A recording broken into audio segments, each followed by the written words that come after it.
We know this is a government that would love to get rid of the stage 3 tax cuts, despite the fact that Australians are being pushed up into higher tax brackets, with income tax brackets, with inflation. Now is the time to take pressure off Australians and the income tax they're paying. But this is a government that wants to put pressure, extra pressure on. And finally, we need a government that keeps its promises. We've seen a series of broken promises on the taxes that I've just talked about, on, of course, energy prices, which is a real pressure that Australians are feeling and will continue to feel, with a more than 20% increase in the default market offer coming through from the middle of the year. It's time for this government to take responsibility and keep its promises. Happy to take questions. Angus, about 300 people, more than 300 people, signed a letter saying the government needs to increase the rate of job.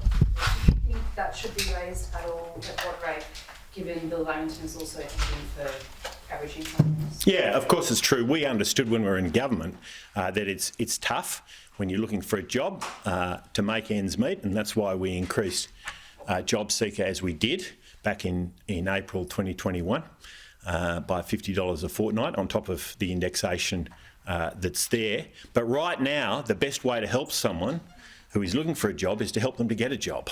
We've got over 420,000 vacancies in the economy. This is completely unprecedented.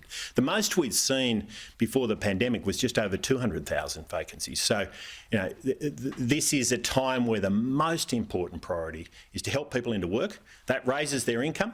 It takes pressure off inflation for everybody else.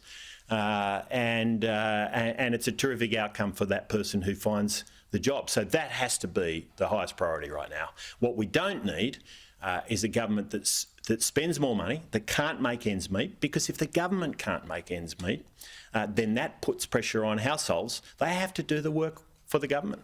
So just to be clear, I appreciate your answer, just to be clear, you don't think an increase of JobSeeker is necessary? What we think right now is that the priority has to be getting people into work, and that's been our view for some time. I mean, soon after the election, we announced a commitment to improving the incentives for pensioners to get into work. And we hear from small businesses and big businesses right across this country. I mean, one of the greatest challenges they're facing right now is getting people into work, or getting enough workers for what they are doing right now. So that has to be the priority. And it's a priority because it simultaneously raises the income of the person finding a job and takes pressure off inflation, because there's more capacity to supply, and that puts downward pressure on prices.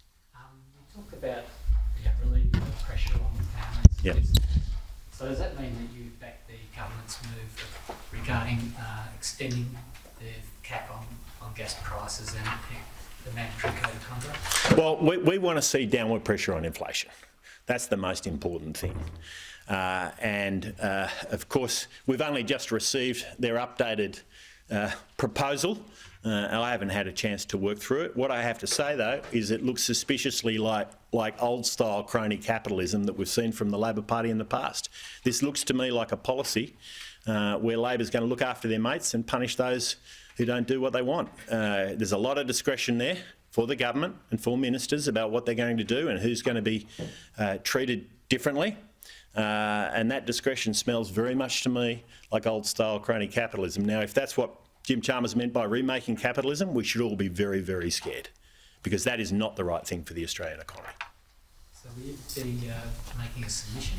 Look, we're going to work our way through. We've only just received it, as you have, and I know little more about it than you do. I haven't had time to work my way through it, other than the immediate reaction I've seen, which is that this gives enormous discretion to the government about how they treat individual players in the industry, and I think that risks freezing investment. I mean, if as an investor or a business you are reliant on the discretion of the government, then I've got to say it's hard to see where the investment is going to come from under those circumstances.